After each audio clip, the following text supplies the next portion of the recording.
Perkenalkan, nama saya Hartamuti Pasaribu dengan NIM 210301029.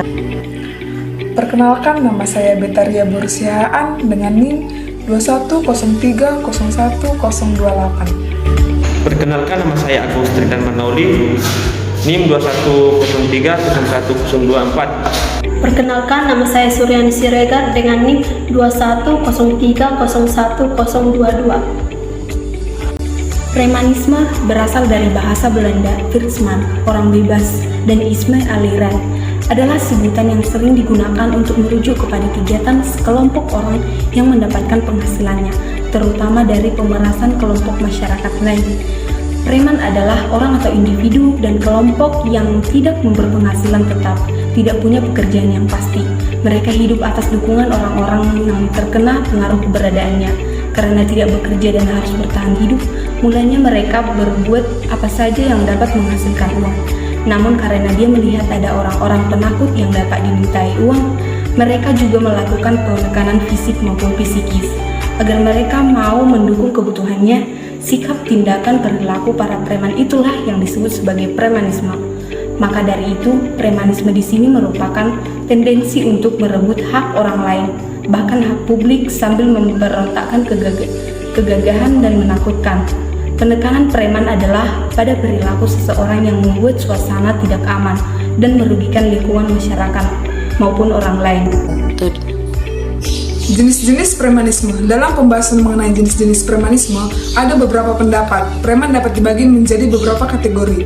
Yang pertama yaitu preman kelas bawah, yang beroperasi dalam lingkungan masyarakat umum dengan modus pencopetan, pemalakan, dan pungli.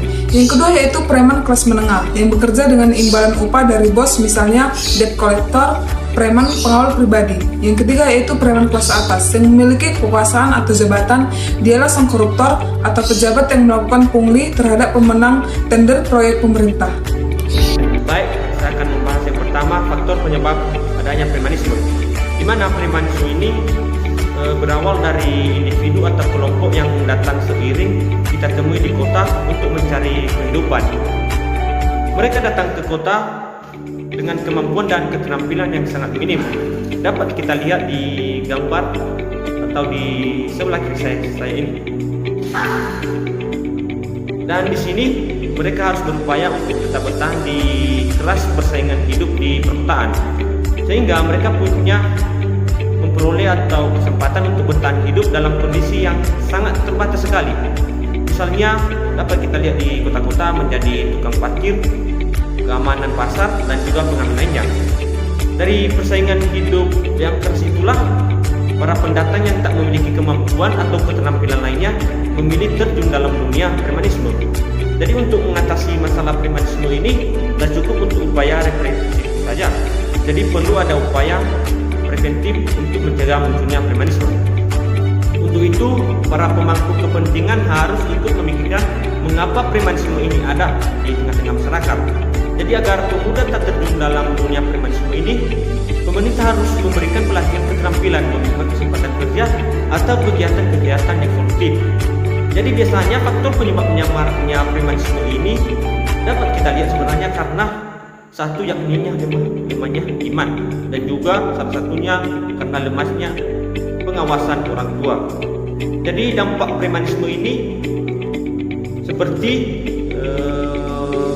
dampak yang sangat besar bagi banyak korban nyawa, seperti luka-luka dan juga harta benda. Dan juga sangat terasa adanya ketidaknyamanan di suatu masyarakat, di mana masyarakat bisa was-was atau rasa takut yang selalu menghantui, yang pada akhirnya masyarakat yang paling banyak menanggung dampak buruk dari premanisme ini.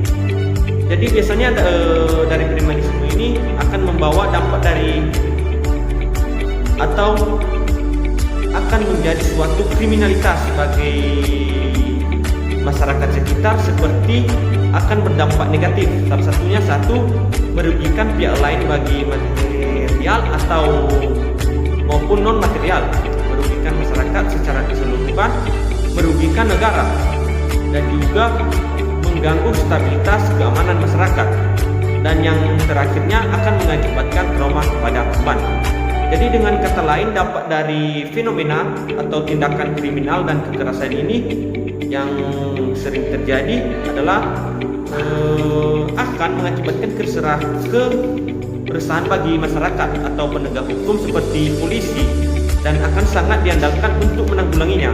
Namun peran masyarakat juga akan sangat membantu para polisi dalam menanggulangi, seperti memberikan informasi dan pengamanan lingkungan sekitarnya dengan melakukan siskamling atau sistem keamanan lingkungan yang terintegrasi dengan tokoh masyarakat.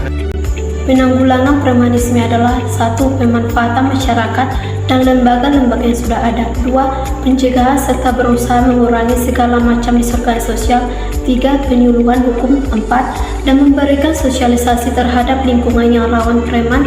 5. Dan membentuk suatu keamanan di suatu wilayah supaya preman tidak semena-mena untuk melakukan tindakan terhadap masyarakat.